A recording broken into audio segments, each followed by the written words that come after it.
Hi everyone! Welcome back to my channel. This is Tintin.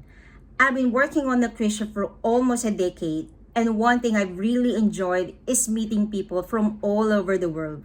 Working on board truly feels like traveling without leaving your workplace.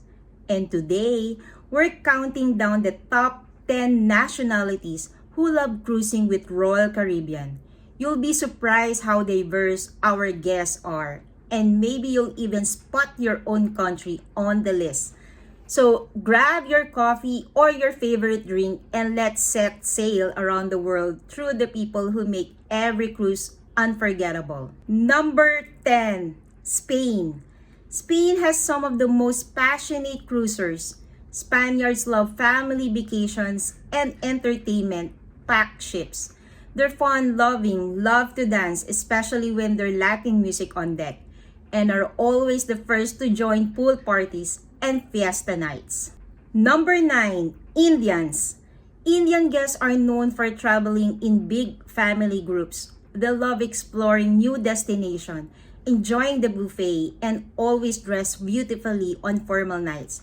And of course, they love their spicy food, sometimes even bringing their own chili sauce to make meals extra flavorful. Number 8, Jamaicans. Yaman! Jamaicans bring the island vibe wherever they go. They're relaxed, friendly, and always ready to enjoy music and good food. You'll find them near the reggae or Caribbean night events, dancing with that cool island energy. Number 7, Americans.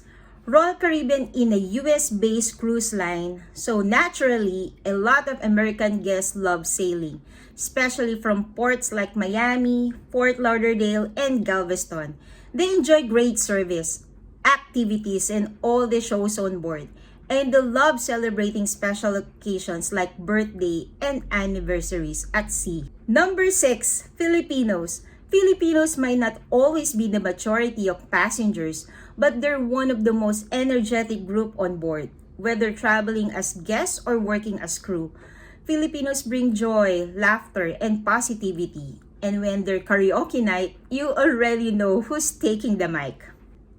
Number 5, Canadians. Canadians love escaping their cold winter by cruising in the Caribbean. They're polite, friendly, and love adventure excursions like snorkeling or zip lining. They also enjoy peace and quiet off the ship, especially in solarium or the deck with a good book. Number 4, Brazilians. Brazilians bring the energy. They love parties, dancing, and celebrating life. You always find them smiling, laughing, and taking group photos everywhere on board. And yes, they're amazing dancers during Latin nights. Number 3, British. Guests from the United Kingdom love cruising because it's classy, organized, and relaxing. They enjoy afternoon tea, fine dining, and shows. British passengers are polite and well-traveled, and they love itineraries that explore Europe or Mediterranean. Number 2, Mexicans. Mexicans love to cruise with family and friends. They're warm, sociable, and always ready for fiesta. You'll often hear them singing along to mariachi music, enjoying tacos at the buffet, or simply relaxing by the pool. Their energy really lights up the ship. And the number 1 spot goes to Italians. Italians are some of the most passionate cruisers on Royal Caribbean.